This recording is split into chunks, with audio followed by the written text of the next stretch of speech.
Hello friends, आज हम बात करने वाले हैं क्लास 12th के अंदर लेसन फर्स्ट साझेदारी लेखांकन के बारे में। साझेदारी लेखांकन जो है हमारे लिए दो या दो से अधिक व्यक्तियों को आपस में मिलना साझेदार कहलाता है।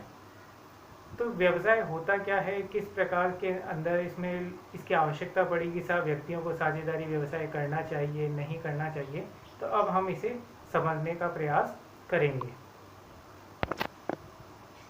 अर्थ को समझने के लिए सर्वप्रथम ये देखते हैं कि जब दो या दो से अधिक व्यक्ति, ये दो व्यक्ति हैं या दो या दो से अधिक व्यक्ति हो सकते हैं, आपस में मिलते हैं, एक समूह के रूप में मिलते हैं, जॉइंट होते हैं और वे अपना कुछ पैसा, अपने साथ कुछ तकनीकी योग्यताएं और प्रबंध की योग्यताएं साथ में लेके आते हैं। कुछ योग्यताएं, पैसा, तकनीक इसके पास होती है, कुछ पैसा, योग्यता और तकनीक इसके पास होती है। ये दोनों आपस में मिलते हैं और एक निश्चित अनुपात में मिलते हैं। यानी अगर व्यक्ति ए और बी नाम दिया जाए और अनुपात निकालें तो यहाँ पे व्यक्ति का अनुपात हम 1:2 भी कर सकते हैं या कुछ भी अनुपात रख सकते हैं। ये 2:1 भी रख सकते हैं, ये 1:1 भी रख सकते हैं, वो इनके ऊपर डिपेंड होता है। तो यानी दो या दो से अधिक व्यक्ति अपना पैसा, तकनीकी योग्यता, प्रबंध की योग्यता एक निश्चित अनुपात में मिलाकर अपने लाभ हानि को बांटने के लिए सहमत हो जाते हैं। बांटने के लिए सहमत होते हैं, एक पत्र में साइन करते हैं कि भाई हमें साझेदार बनना है। तो उस पूरी प्रक्रिया को, इस पूरी क्रिया को हम क्या कहेंगे? हम इस पूरी प्रक्रिया को साझेदारी कह सकते हैं। इस साझेदारी का अर्थ हमें यहाँ से इस प्रकार स्पष्ट होता है। अर्थ के बाद हम बात करते हैं आवश्यकता की, कि व्यवसाय, साझेदारी व्यवसाय की आवश्यकता हमें क्यों है, क्यों हमें साझेदारी व्यवसाय करना चाहिए। तो अगर सीधी सीधी बात देखी जाए तो आप ये कह सकते हो कि हमारे पास एक व्यवसाय था एकल। 11th के अंदर हमने ये सारी बातें चर्चा करी थी कि कितने प्रकार के व्यवसाय होते हैं और उनमें से साझेदारी व्यवसाय क्या है, एकल व्यवसाय क्या है, HUF हिंदू अनडिवाइडेड फैमिली व्यवसाय क्या है, उन सब की कंपनी व्यवसाय क्या है, उनके बारे में हमने जानकारी ली थी। अब हम केवल यहाँ बात करेंगे कि एकल व्यवसाय में जितनी भी प्रकार की कमियाँ रह गई थी, उन कमियों को दूर करने के लिए ही हमने किस व्यवसाय को अपनाया? साझेदारी व्यवसाय को अपनाया। बहुत सी बार होता है कि एकल व्यवसाय में अनेक कमियां थी, उन कमियों को दूर करने के लिए साझेदारी व्यवसाय का अपनाया गया। जैसे कि इसमें कुछ कमियां जो हैं वो हम अभी देखते हैं, तो कौन कौन सी है। एकल व्यापार में अगर हम इसके दोषों की बात करें तो मुख्य रूप से जो दोष नज़र आते हैं उसमें से पहला है सीमित पूंजी। एक व्यापारी जो एकल व्यवसायी है, उसके पास जो व्यवसाय की पूंजी होती है वो 1 लाख, 2 लाख, 5 लाख, 10 लाख इतनी ही उसके पास पूंजी हो सकती है, या वो उतने से ही व्यापार प्रारंभ करेगा। लेकिन जब आपको अपनी पूंजी बढ़ाने की बात आती है तो वहाँ पे एकल व्यवसाय को ना अपनाकर हमें साझेदारी व्यवसाय को अपनाना पड़ता है। यानी आप सीमित की जगह असीमित पूंजी या सीमित से कुछ ज़्यादा पूंजी की आवश्यकता होती है, तो हमें वहाँ पे एकल व्यवसाय ना करके हमें साझेदारी व्यवसाय करना चाहिए। दूसरा है सीमित ही प्रबंध की योग्यता होती है। यानी किसी व्यक्ति के पास जो उसके काम करने की योग्यता है वो एक निश्चित होती है, सीमित होती है, वो उसके आगे नहीं सोच पाता है, वो उसके आगे कुछ नई चीज़ें का नव प्रवर्तन नहीं कर पाता है। तो ऐसी स्थितियों से बचने के लिए, उस स्थितियों को दूर करने के लिए हमें साझेदारी व्यवसाय को अपना करके हमसे ज़्यादा प्रबंधकीय योग्यता वाले व्यक्ति को हम साथ में लेकर के अपना व्यापार प्रारंभ कर सकते हैं। और तीसरी अनिश्चित व्यापारिक अस्तित्व, व्यावसायिक अस्तित्व की बात जो की जा रही है कि एकल व्यापार के अंदर जो व्यवसाय का अस्तित्व होता है वो इस व्यापारी के साथ ही खत्म हो जाता है। यानी इसकी मृत्यु के साथ ही व्यापार की भी मृत्यु हो जाती है। लेकिन साझेदारी व्यवसाय में ऐसा नहीं है, हम इसे निरंतर आगे से आगे बढ़ा सकते हैं। अब हम इस आवश्यकता को एक उदाहरण के द्वारा भी समझने की कोशिश करेंगे। जैसे कि यहाँ पे हमारे पास एक व्यक्ति है राम और एक व्यक्ति है श्याम। राम जो था ये व्यक्ति बहुत पैसे वाला व्यक्ति है, खूब सारा इसके पास पैसा है।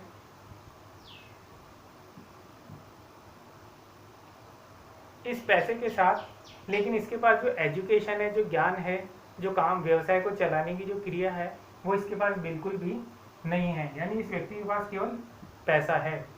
वहीं दूसरी तरफ एक और व्यक्ति है हमारे पास जिसको हमने कहा श्याम। इस श्याम के पास खूब सारा ज्ञान, इसके पास ज्ञान है, तकनीक है और योग्यताएं हैं व्यवसाय को चलाने के लिए। इसके पास पैसा है लेकिन नॉलेज नहीं है। इस व्यक्ति के पास नॉलेज है लेकिन इसके पास पैसा नहीं है। तो ये दोनों ही अपनी कमी के साथ व्यापार प्रारंभ नहीं कर सकते हैं। यानी ये एकल व्यापार नहीं कर सकता, ये एकल व्यापार नहीं कर सकता है, क्योंकि इसको व्यापार चलाने के लिए पैसा चाहिए लेकिन पैसा नहीं है। इसको व्यवसाय को चलाने के लिए योग्यता की आवश्यकता है, तकनीक की आवश्यकता है, ज्ञान की आवश्यकता है, और इसके पास ज्ञान नहीं है। तो फिर इन्होंने व्यापार करने की इच्छा को प्राप्त करने के लिए क्या करा, इन्होंने दोनों आपस में मिलेंगे और यहाँ पे किसका जन्म हुआ, साझेदारी व्यवसाय का प्रारंभ हुआ। कि इस व्यक्ति ने पैसा लगाया, इस व्यक्ति ने अपना ज्ञान दिया, और दोनों अब साझेदारी व्यवसाय में पैसा प्लस ज्ञान, हमारे पास साझेदारी व्यवसाय में पैसा प्लस ज्ञान, ये दोनों ही चीज़ें हमारे पास उपलब्ध हैं और अब हम हमारा व्यापार प्रारंभ कर सकते हैं। अब हम बात करेंगे साझेदारी संलेख की।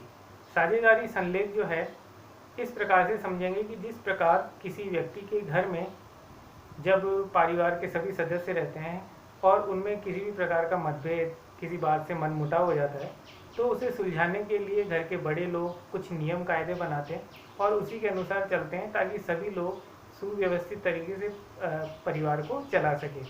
ठीक उसी प्रकार एक व्यवसाय के अंदर भी जब साझेदारी का निर्माण होता है, अभी हमने देखा राम और श्याम साझेदार बनते हैं मिलकर के, तो उस साझेदारी के लिए उन दोनों में भविष्य में आगे जाकर के कुछ किसी बात को लेकर के मनमुटाव ना हो, मतभेद ना हो, तो उस मतभेद को दूर करने के लिए उन समस्या होने से, उस समस्या से निपटान के लिए वह लोग एक लिखित या एक मौखिक एक अनुबंध करते हैं और उस अनुबंध के पत्र को ही साझेदारी संलेख कहा जाता है। ये साझेदारी व्यवसाय के लिए लिखा गया अनुबंध है, इसीलिए इसे साझेदारी संलेख कहा जाता है। इसे एक बार और समझेंगे।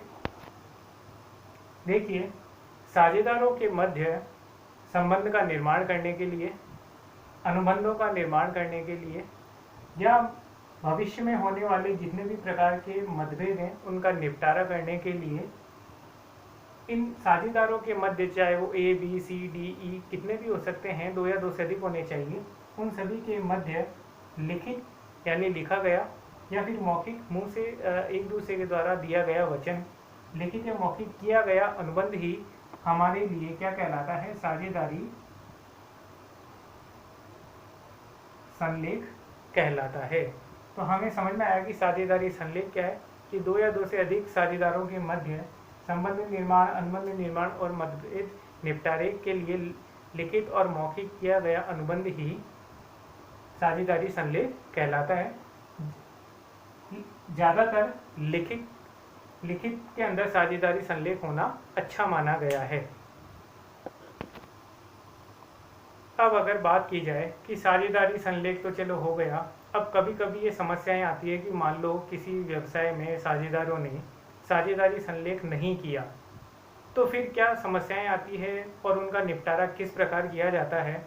तो यहाँ पे हम देखेंगे साझेदारी संलेख के अभाव में कुछ नियम, साझेदारी अधिनियम के द्वारा सरकार ने कुछ नियम बनाए हैं। उन नियमों के अनुसार हम वो नियम देखते हैं। पहला है, किसी भी साझेदार को किसी भी प्रकार का वेतन, किसी भी प्रकार का कमीशन, किसी भी प्रकार की किए गए कार्य का पारिश्रमिक देय नहीं होगा। यहाँ पे ध्यान दें, देय नहीं होगा। यानी अगर साझेदारी संलेख है तो आप निश्चित किया गया होगा कि वेतन, कमीशन, पारिश्रमिक कितना कितना देना है। और अगर आपने साझेदारी संलेख नहीं अपनाया है तो यहाँ पे ये तीनों चीज़ें ही देय नहीं होगी।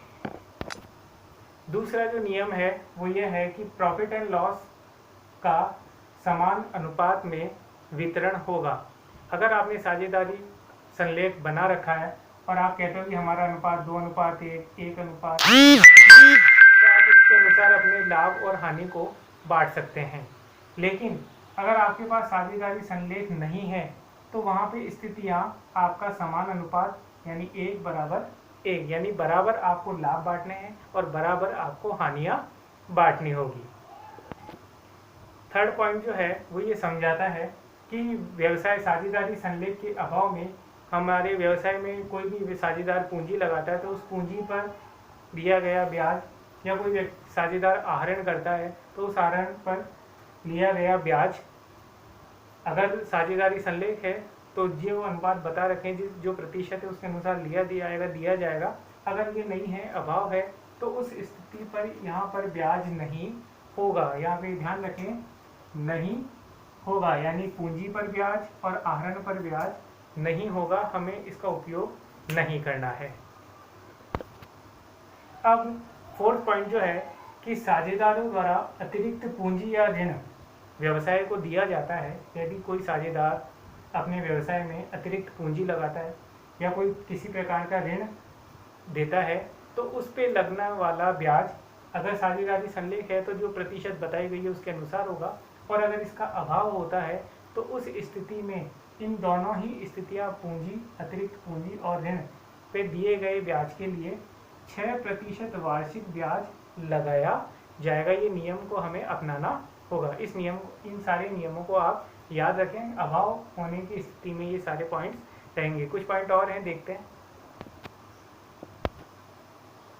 फिफ्थ पॉइंट जो बता रहा है कि प्रत्येक साझेदार को अपने व्यवसाय यानी साझेदारी व्यापार में प्रबंध के अंदर भागीदार होने का और उस व्यवसाय का संचालन करने का अधिकार मिलेगा। यानी वह अधिकारी है कि वह व्यवसाय के प्रबंध में अपना भागीदारी निभा सकता है और संचालन के अंदर भी व्यवसाय में प्रतिदिन आ सकता है और संचालन का कार्य कर सकता है। बहुत सी बार होता है कि व्यवसाय के अंदर ज़्यादा साझेदार होते हैं, उनमें से कोई एक व्यक्ति को सब लोग मिलकर के कहते हैं कि तुम फ्री हो तो तुम वहाँ चले जाओ और तुम संचालन का कार्य संभालना।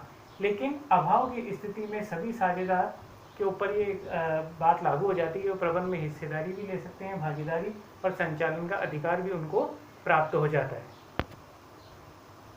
साझेदारी संलेख के अभाव में अंतिम बिंदु है कि सभी साझेदारों को फर्म की पुस्तकें देखने का, निरीक्षण करने का और प्रतिलिपि प्राप्त करने का अधिकार होगा।